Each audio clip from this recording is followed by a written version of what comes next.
జై గురుదత్త. శ్రీ గురుభ్యో నమ. అందరికీ నమస్కారం. అనంత భక్తి ఛానల్కి స్వాగతం. ఆ దత్తాత్రేయుని కృపాకటాక్షములు మనందరి మీద ఉండాలని కోరుకుంటూ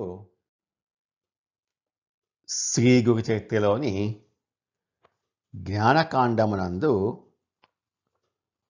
అమరపుర మహిమ ద్విజ దైన్య హరణము అనే 18వ అధ్యాయాన్ని మనం ఈరోజు పారాయణ చేసుకుందాం.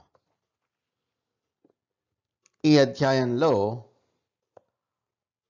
అమరపురము, నరసింహవారి స్థాన మహిమ, కృష్ణా తీరమున గల అమరేశ్వర క్షేత్రము మరియు అచటి తీర్థముల మహత్యమును వర్ణించుట, ఒక బ్రాహ్మణుని యొక్క దారిద్ర్య బాధను హరించివేయుట, వీటిని గురించి మనం ఈ అధ్యాయంలో తెలుసుకుంటున్నాం.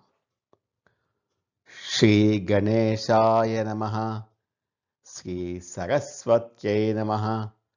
శ్రీ గురుభ్యో నమః. శ్రీపాద శ్రీవల్లభ శ్రీ నృసింహ సరస్వతి శ్రీ గురు దత్తాత్రేయాయ నమః. శ్రీ సిద్ధమునీశ్వర, మీకు జయము జయము. మీరు దయతో నన్ను సంసార సముద్రం నుంచి తరింపచేయుచున్నారు. కామధేను వంటి గురు చరిత్రను ఎంత విన్నప్పటికీ కూడా నాకు తనివి తీరటం లేదు. మరింతగా గురు కథామృతాన్ని తృప్తిగా పానం చేయాలని ఆశ కలుగుతోంది. నా మనసంతా శ్రీ గురు చరణములపైననే స్థిరంగా ఉంటోంది. అయినా కూడా నాకు తృప్తి కలగటం లేదు. స్వామి, సంజీవని వంటి కథామృతమును నా కర్ణపుటములకు తృప్తిగా వివరించండి అని నామధారకుడు అత్యంత భక్తి ప్రపత్తులతో సిద్ధముని పాదాలపై శిరస్సును ఉంచి వినయపూర్వకంగా అడిగాడు. శిష్యుని మాటలకు తన్మయత్వం పొందినటువంటి సిద్ధమునీశ్వరుడు ఇలా అంటున్నాడు. శిష్య శిఖామణి, నామధారక, నీవు ధన్యుడవు. నీ వాక్కు ధన్యం. నీ మూలంగా నేను మరింత ఉత్సాహంతో కూడి స్ఫూర్తిని పొందుచున్నాను. నీ వల్ల గురు చరిత్రను ఆద్యంతములుగా జ్ఞాపకానికి తెచ్చుకొని మళ్ళీ నీకు చెప్పగలిగే భాగ్యం నాకు లభించింది కదా.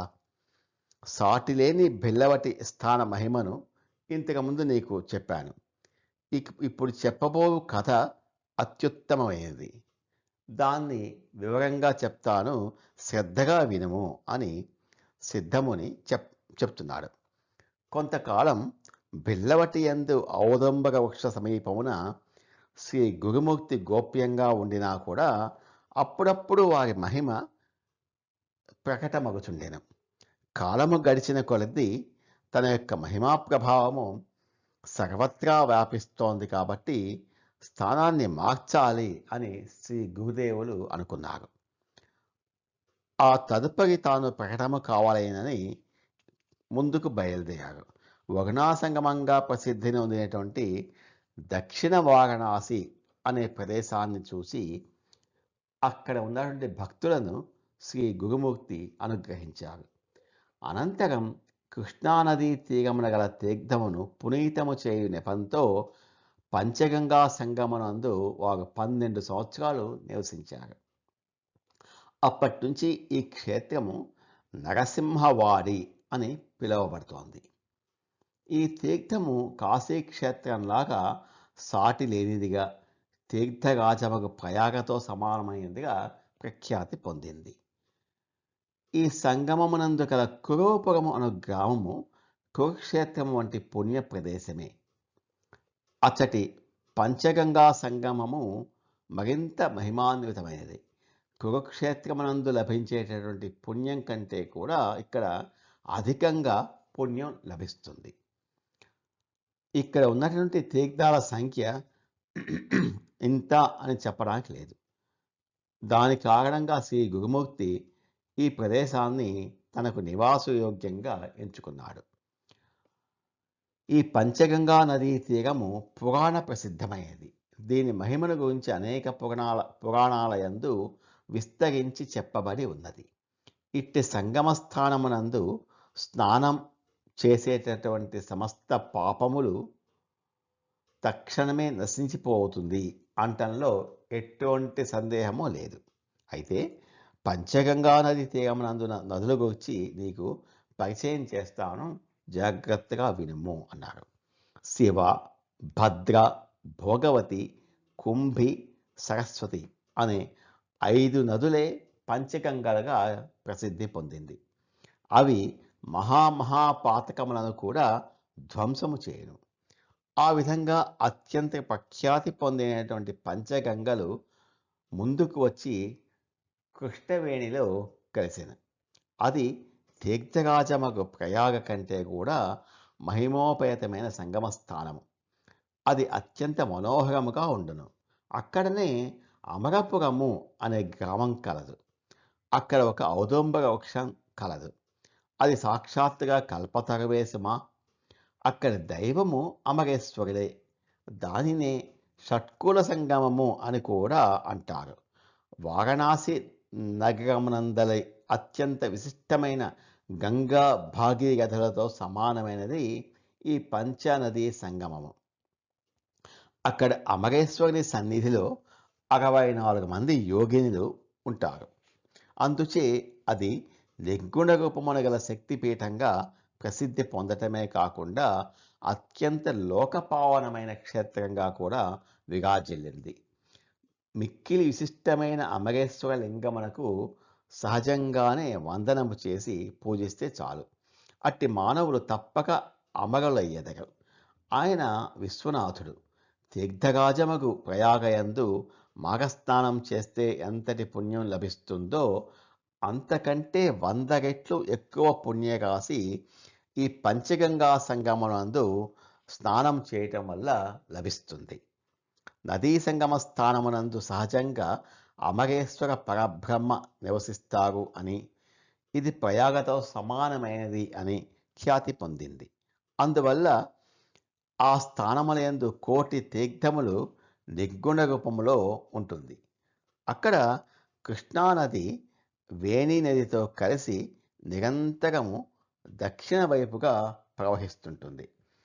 ఆ ప్రదేశమునందు అపరిమితమైన తీర్థములు కలవు అని పురాణాలు విస్తృతంగా వర్ణించి ఉన్నాయి. ఆ విధంగా శ్రీ స్వామివారు ప్రాతకాలంలో సంగమ స్థానమునందలి ఔదంబర వృక్ష సమీపమున అనుష్ఠానం చేసుకొని మధ్యాహ్న కాలంలో ప్రతినిత్యము అమరపురమునకు భిక్షార్థమై వెళ్ళేవాడు. ఆ గ్రామం నందు వేదాధ్యయనము చేసిన ఒక సద్బ్రాహ్మణుడు ఉన్నాడు. అతని భార్య మహాసాధ్వి. అయితే ఆ బ్రాహ్మణుడు మిక్కిలి పేదవాడు. అతడు ఉంచ వృత్తిచే జీవించేవాడు. ఉంచ వృత్తి అంటే మిగిలిపోయిన వాటిని తీసుకొచ్చి జీవించేవాడు. అది కూడా అపక్వ భిక్షను యాచించి కుటుంబ పోషణ చేసేవాడు. ఆ ద్రవ్యంతోడనే పంచమహాయజ్ఞములను నిర్వహించువాడు. అత్యంత సాత్విక ప్రవృత్తితో వైదిక కర్మ మార్గమును అనుష్ఠిస్తూ అతిథులను ప్రేమతో సత్కరిస్తూ కాలము గడుపుచుండెను. అయితే ఆ బ్రాహ్మణుని ఇంటి పెరటయందు ఒక పెద్ద సొరకాయ తీగ పాదు ఉండెను. దానికి అనేక కాయలు కాయచుండెను. ఏనాడైనా ఆ బ్రాహ్మణునకు గ్రామమునందు భిక్ష లభించకపోతే ఆ రోజు సంతోషంతో ఒక సొరకాయను తెంపి పక్వము చేసి ఆ శాఖమునే భుజించి తృప్తి చెందుచుండేవాడు. అయితే శ్రీ గురుమూర్తి ఆ విప్రుని ఇంటికై భిక్షకై వెళ్ళినప్పుడు వారు ఆ సొరకాయ శాఖముతో భిక్ష చేయుచుండే. ఒకనాడు శ్రీగురుడు ఇంటి ముందు భిక్షకై రాగా ఆ బ్రాహ్మణ దంపతులు స్వామివారికి ఆహ్వానించి అత్యంత భక్తిభావముతో వినయంగా ప్రార్థించి వారిని గృహంలోకి ఆహ్వానించారు. వారి భక్తికి మెచ్చిన శ్రీ గురునాథుడు ఇంటిలోనికి వెళ్ళెను. ఉచిత ఆసనమును సిద్ధపరిచి శ్రీ నృసింహ సరస్వతి స్వామివారిని కూర్చుండ చేసి ఆ దంపతులిద్దరూ కూడా స్వామివారికి షోడశోపచార విధంగా పూజించారు. తదుపరి సొరకాయలతో చేసిన శాకమునే వారికి ఆహారంగా వడ్డించారు. బ్రాహ్మణుని ఇంట భిక్ష చేసిన శ్రీ గురుమూర్తి వారి అనన్యమైన భక్తికి, వారి ప్రేమకు మిక్కిలి సంతోషించి వారిని ఆశీర్వదిస్తూ ఇలా అన్నారు: ఇక మీ దారిద్ర్య బాధ తొలగిపోయింది నాయన. ఇక మీదట మీకు దరిద్ర బాధ ఉండదు అని వరదహస్తమును చూపించి బ్రాహ్మణుని పెరటి నిండా పాకి ఆవరించిన అనేక కాయలతో నిండి ఉన్న ఆ సొర చెట్టు మొదల వద్దకు వెళ్ళి 2 చేతులతో గట్టిగా దాన్ని పెళ్ళగించి పీకి పక్కన పడవేసి వారు తమ సంగమ స్థలమునకు వెళ్ళిపోయారు. అది చూచిన ఆ బ్రాహ్మణుని భార్య, ఆమె పుత్రులు, అయ్యో హతవిధి, మన ప్రారబ్ధము ఎంత బలీయమైనదో కదా అని బిగ్గరగా దుఃఖించుచుండిరి. మనకు నిత్యము ఆహారమును అందించుచున్న ఈ సొరకాయ తీగను సమూలంగా పెళ్ళగించి పక్కన పడేసి పోయారు కదా. ఆ యతీశ్వరునికి మనం ఏమీ అపకారం చేశాము? గ్రామమునందు భిక్ష ఎప్పుడైతే దొరకదో ఈశ్వరుడు ప్రసాదించిన ఈ సొరకాయలను ఆహారంగా చేసుకొని కాలము గడుపుచున్న మనయందు కనికరించకుండా ఈ సన్యాసి వచ్చి ఉన్న తీగ పాదును పీకి పారేశాడు కదా. అయ్యో, మనది ఎంత దుష్ట ప్రారబ్ధమో కదా అని ఆ బ్రాహ్మణ స్త్రీ అనేక విధాలుగా రోధింపసాగింది. ఆమె భర్త, ఇది దుఃఖించవలసిన సమయం కాదు, ఇది మనం అనుభవించవలసిన బలీయమైన ప్రారబ్ధమే, కానీ ఇందులో ఆ యతీశ్వరుని నిందించుటచే మరింతగా మనం దోషం భాక్కులము అవుతాము అని మందలించాడు. మిక్కిలి విలపిస్తున్నట్టు తన భార్యను చూసి ఆమె భర్త ఇలా అన్నాడు: వ్యర్థముగా ఎందుకు ఏడుస్తావు? ఎప్పుడు ఏది ఎలా జరుగుతుందో అదంతయు చంద్రమౌళీశ్వరుని కర్తృత్వమే. ఈ విశ్వమంతా కూడా ఆయన అధీనంలోనే ఉంటుంది అని మన పూర్వసంచిత కర్మల గురించి ఆలోచించకుండా ఆ యతీశ్వరుని దూషించుచుంటిమి కదా. ఆ మహానుభావుడు లోకమును తరింపచేయటికే అవతరించెను. అందుకే మన ఇంటికి భిక్షకై వచ్చారు.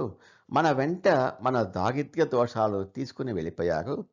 ఆయన మన పరివార తారకుడు సుమా అని ఈ విధంగా ఆ బ్రాహ్మణుడు తన భార్యకి ఉపదేశించి ఓదార్చి ఆ గురుమూర్తి చేత పీకివేయబడిన తీగను సమూలంగా తీసి పారవేయడం కోసం ఒక గుణపాన్ని తెచ్చి దాని మూలంలో తవ్వాడు.